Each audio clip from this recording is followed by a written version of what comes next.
Starting up here momentarily. There we go. I'm going to go ahead and get everyone checked in. And so as I call your name, if you could just confirm that the name on the screen is correct and let me know who you're representing here today. So I have a Steve Shirey, and you'll need to unmute as well.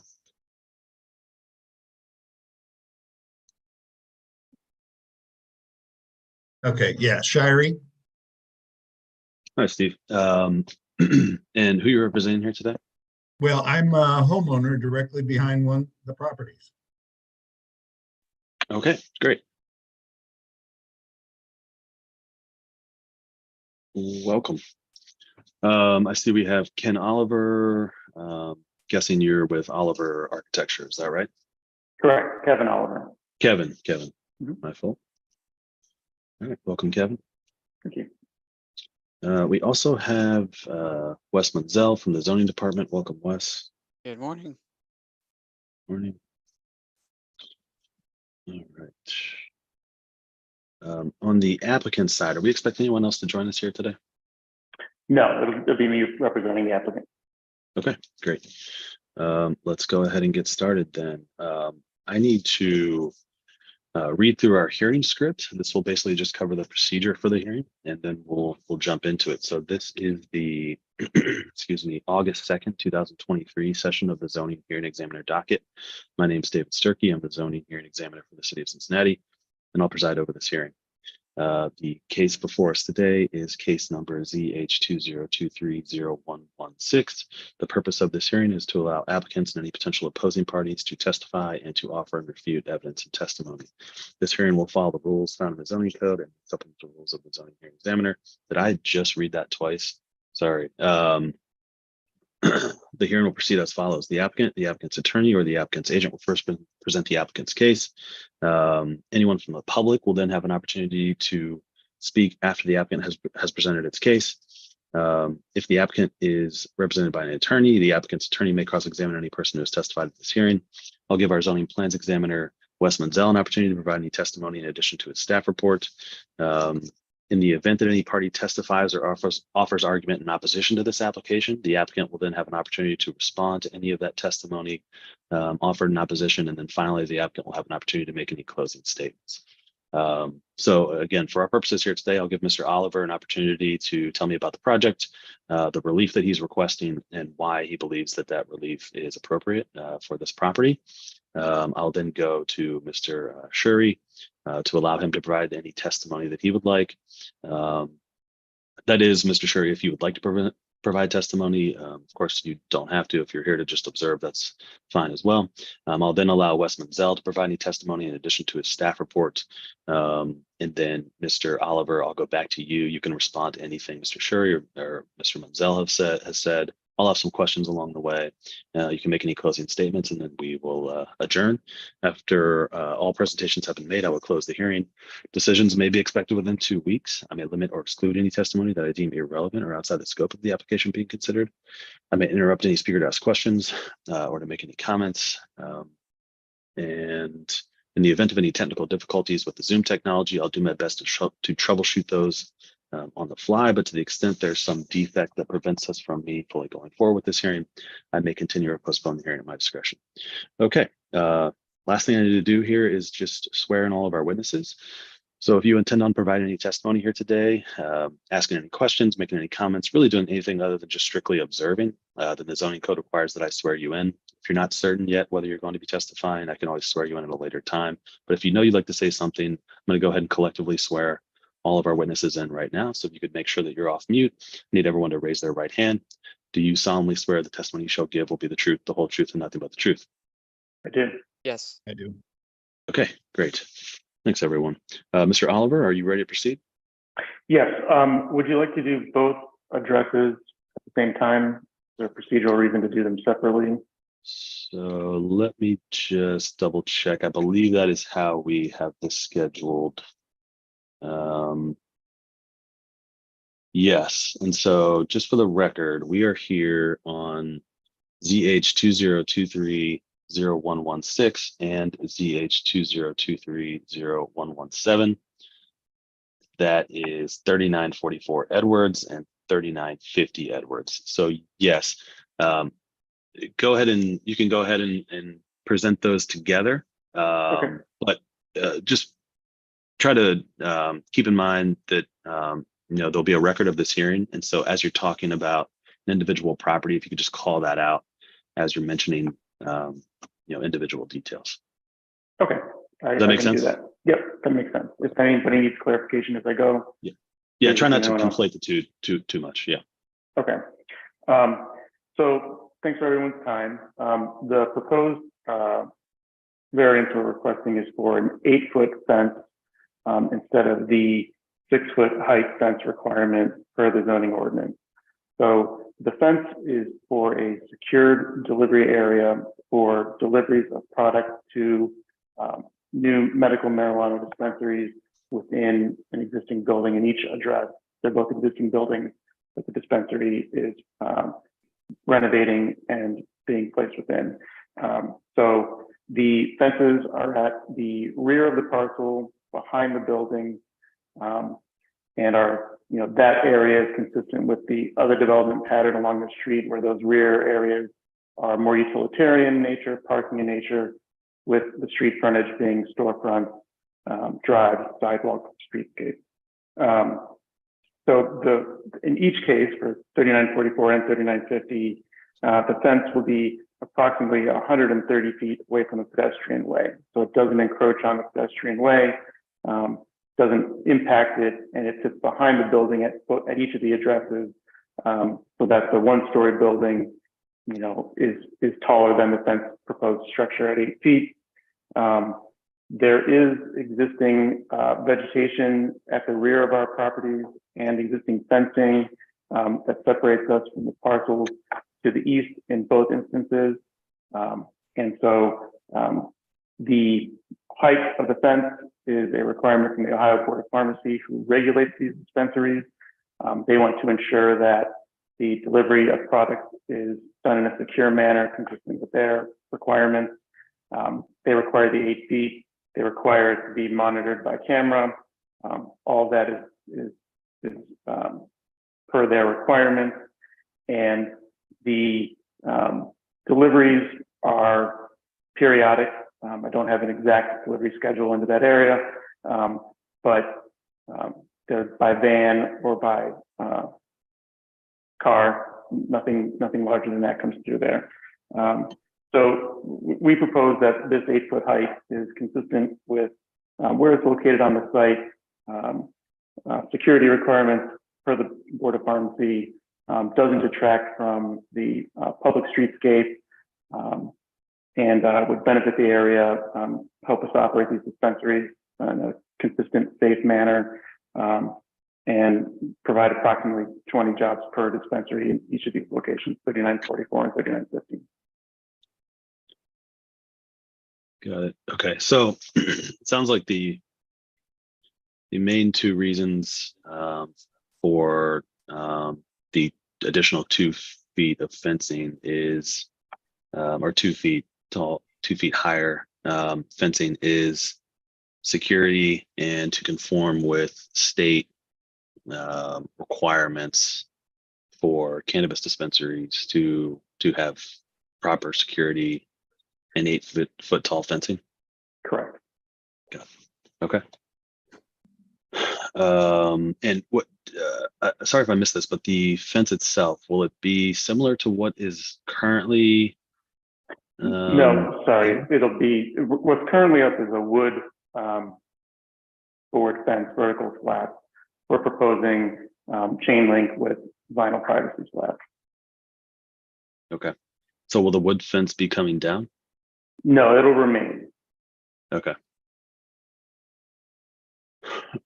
Okay. I think that's all the questions I have right now. Anything else you wanted to share at this time? Not at this time. Happy to answer questions or issues as they come up. Sure.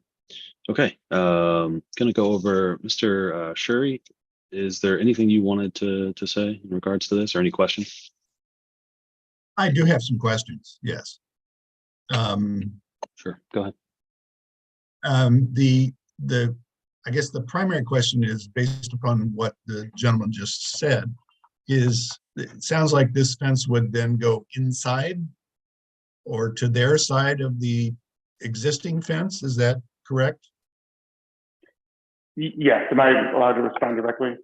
Yeah, go ahead. Okay, yeah, sure. Yes. So the fence would be constructed on our parcel inside the existing fence to our side of that fence. Okay. Is that going to result in clearing the vegetation primarily?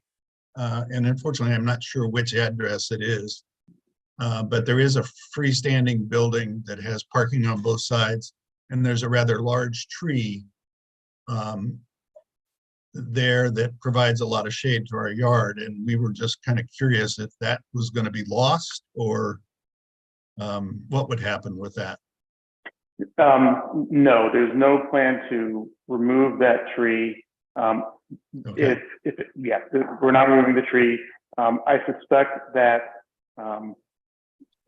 when I've been there on site, there are some branches that hang, I would call it relatively low on our side, that the security folks may trim off to make sure their camera's covered, but we're not removing trees. Okay. Yeah, that was one of our main concerns because it also serves as a buffer between Edwards and ours, our yard, our house. So it buffers against a lot of the traffic noise and those kinds of things. So absolutely. Now, is this intended to be a permanent dispensary or? Yes is the short answer. So the regulations require that the dispensaries operate a certain amount of time. I can't quote the chapter and verse for you of how long they have to remain, but you can't, once you're awarded the license associated with a specific property, and at some point, it used to be you had to operate for at least a year from the time you were actually operational before you could even consider proposing to change locations, moving, those kinds of things. My personal opinion is that if someone decides they wanted to do that, they would have to operate the required amount of time that the Board of Pharmacy says they would need to operate, find a new location, apply for that, get that approved, be ready to transfer to that location. I don't know the intricacies of it, but it is intended to be there. Both 3944, 3950, the intention now is that they are permanent dispensaries. The buildings are there. We're fitting them out internally for this purpose. Okay. Yeah, because we had heard a rumor that it might be just a temporary location before moving someplace else. So that's why I was concerned. Yeah, I don't know. I suspect that the way that the licenses were awarded is a lottery-based system. There's a few places in the state where two licenses are awarded very close to each other, and no one can say, "Oh, I'd like to move right away." So the market may dictate that after a year, someone says, "I can't compete right next to somebody else. I'm going to move it." I don't know that. Okay. Any other questions, Mr. Shuri? No. I mean, that, like I say, we were concerned about losing the tree because it does provide a nice buffer both for the sunlight and just the noise level. So yeah, it's kind of hard to tell how much of that, excuse me, how that vegetation along the fence line there is on the dispensary property versus the homes in the back. I mean, are a lot of those trees? Yeah. Looks like there are maybe a couple mature to semi-mature trees there along the property line that they look like they're on the other side of the fence. Kind of hard to tell from Google Maps, but anyone speak to that? Are most of those trees on the property of the dispensary here? I don't believe that any of them are. The canopy of the trees hangs over the fence, but there are no trunks on the dispensary side of the fence. Got it. Okay. All right. Wes, did you want to add anything here? I don't have any additional comments, although I do have a kind of a question, but is there really going to be two dispensaries owned by the same entity, like next door to each other in this case? Or is it going to be one that ultimately, is permanent? Or do you have any information on that? I don't. Again, as the lottery awarded them,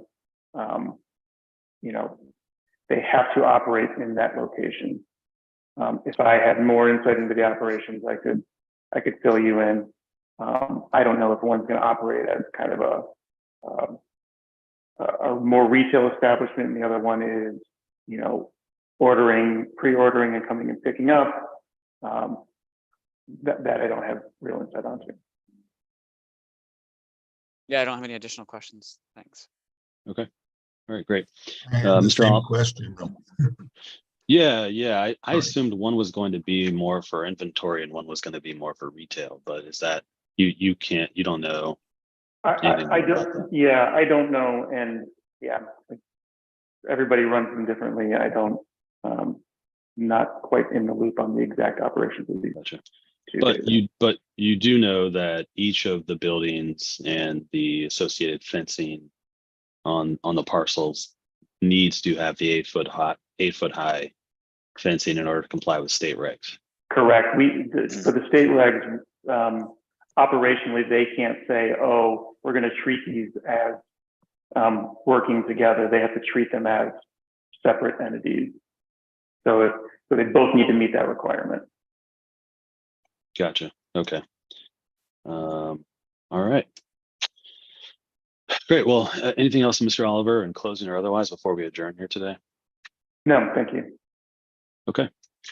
Yeah. So I've had a chance to review the application materials. I'm familiar with the area, and I've reviewed the staff report. I think based on all of that and based on the testimony that I've heard here today, I'm going to approve the request for the additional height. I am going to condition that approval on not removing the wooden fence and not removing any vegetation back there. So there's those additional buffers. But I need to put all that into a written decision that will serve as the formal document that Wes needs to get the permitting approved. I mentioned at the beginning of the hearing that typically takes about 2 weeks. I'd say that that's a reasonable estimate to actually generate that document based on our current queue of cases. And so as soon as I finish that, I put into a PDF, I email it to everybody who's in the hearing here today. So you all will have a copy of that right after it's complete. And then Mr. Oliver, once you have that, then you can work with Wes to get the permitting approved and move forward on the fence. Great, thank you. Sure. If you have any questions about that, feel free to reach out to me. In the meantime, happy to answer any questions or give you an update on the status of the decision. Other than that, hope you all have a wonderful day, and we are adjourned. Great, thank you. Thanks.